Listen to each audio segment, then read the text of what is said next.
ሆነን ተቀላቅለን እያወራን ሴት ላይ አስቸጋሪ ነው። እንደው ይሄ ነገር በጣም ችግር እንዳይሆን ምናምን ስለው አይዞህ እሷ አይደለም አንተን ኃላፊነት እኔም ኃላፊነቱን አልወስድም። እሷ ራሷ ኃላፊነቱን ትወስዳለች።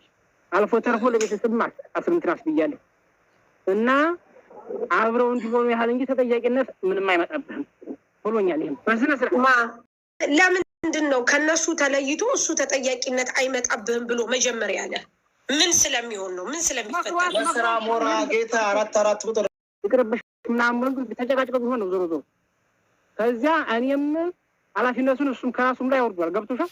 ወደ ቤተሰብ አስተላለፊ እንደዚህ አድርጌያለሁ። እንግዲህ ማነው ኃላፊነቱን ከራሱ ላይ ያስወረደው? እሱ ራሱ መጠየቅ ትችያለሽ። እሱን ራሱ ማለት ነው። ገብቶሻል? ባልየው ነው። ለምንድን ነው ኃላፊነት የሚያወርደው? የምትሄደው ኢቃማ ለማሰራት ነው። ችግር ይደርሳል ሳራ፣ ችግር ስለሚደርስ ባሳቸው እነሱ በመታወቂያ ጉዳይ ትንሽ ዘግቶ ነበር። መታወቂያቸውን ከኢትዮጵያ አስላኩ መጣላቸው እንባሳቸው እንደጨረሱ ከዚያም በኋላ እኔ ከሴት ጋር ይቅርብኝ፣ እንዲሁ ከሴት ጋር ቢቀርብኝ ደህና ነው። አብሶ እዚህ ሀገር የተቀመጠ ሴት ሊደክም ይችላል። ከዚያ የወጣሁን ጠንካራ ናቸው። ከዚህ ወደዚያ መሄዱ በጣም አስቸጋሪ ነው። ሙቀትም ፀሐይ ምንም አግኝታችሁ ስለማያውቅ ይታወቃል። ስለእንትን ሰሚ ሲስተርም ደውላ ተደብቀው ይሄዱ። አሁን ደግሞ ከእሱ ጋራ በጣም እንትን አለ። እሷ ቁጭ ብላ እስካሁን ድረስ በተስፋ አስቀምጦ እየጠበቀች እነሱን ምን ብዬ ነው ተደብቀው የሚሄዱት?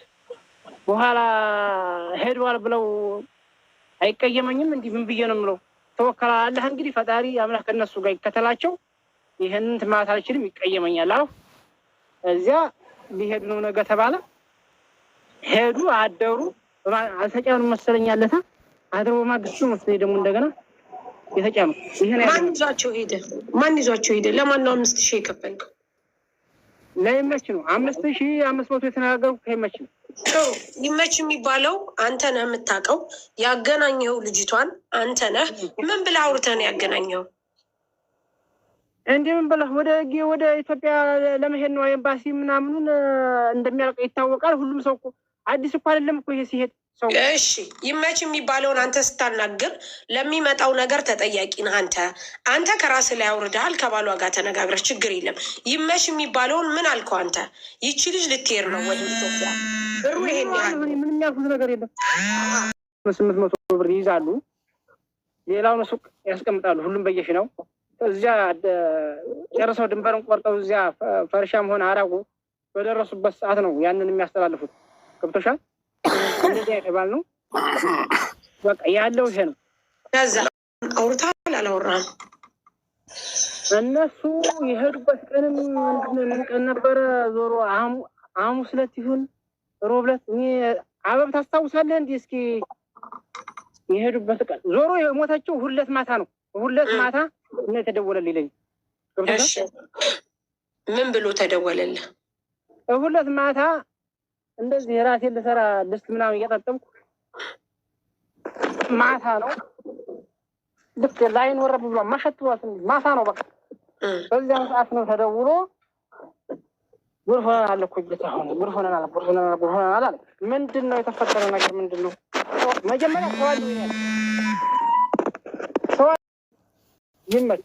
እሺ ጥሩ ሰዋል አጠገብህ ሰዋል ወይ ሲለኝ ምንድን ነው ችግር አለ ወይ ምንድን ነው ጉድ ሆነናል ደግሞ እየተደወለ ምንድን ነው በቃ የሚያስታውቀኝ ሀዘን እንደሚያስረዳኝ ነገር ሰዋል አጠገብህ ምናምን ብሎ እንትን ሲለኝ በቃ ታወቀኝ። እኔ ምንድን ነው ወንድሞቼም ሆኑ አሁን እርድ ያልኩ ገብቶሻል? አንድ ያለቁ ነገር ነው የመሰለኝ ሁሉም ነገር። ስልካቸውም ቢዋል ሲቀጠቀጥ እንትን አይሉም። በዚያን ሰዓት አበብም እንትን ስልካችን ላይ የሆነን መስመር ላይ ሆነን አንዴ እሱ ለብቻው ይደውላል፣ አንዴ እኔ ለብቻው እደውላለሁ። ተጨንቀን ያመሸ ነው ከጧት አንስተን እስከ 10 ድረስ ማለት ነው።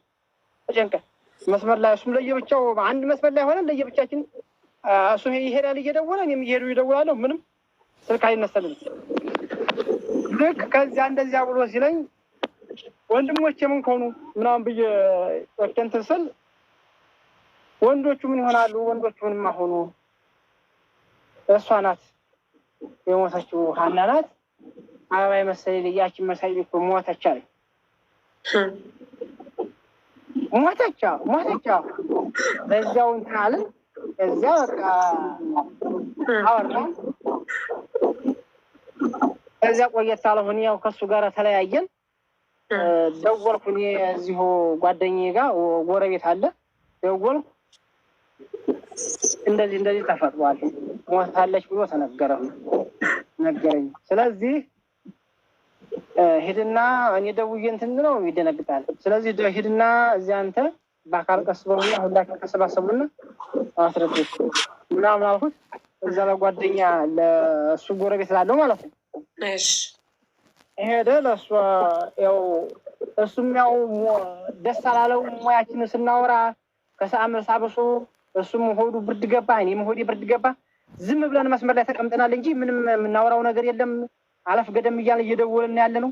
በቃ ሰው እንትን ብሎናል። በቃ አለ የለም እንደዚያ ነገር ተፈጥሮ ነው እንትን ማታ እንደዚያ እንትን የተባለው ያለው ነገር ይሄ ነው። ከዚያ ተረዳ ጓደኞቹ የማግስቱም ያው በማግስቱ ይሁን እንደዚያ ነው ውሎ የተዋለው። ያለው ነገር ይሄ ነው። እሺ ጥሩ። አሁን አንተ ካወራሩም ከሁሉም ነገር በቃ አለ የለም ተንዘፍዝፏል። እውነት ለመናገር በጣም በሽተኛ ነው የሆነው። በማግስቱ ሁሉ እንደንትን ነው እንግዲህ አንድ ሰው አዘንተኛ እንትን ሲል የዚያ ስሜት ነው። ሁለታችንም ምንዴ ጻፍ ከታች የሆነ ነገር ጻፍ። ምንም ማስረጃ ሳትይዝ ለምንድን ነው አሁን ወጥተህ ሞታለች እያልክ የምትናገረው?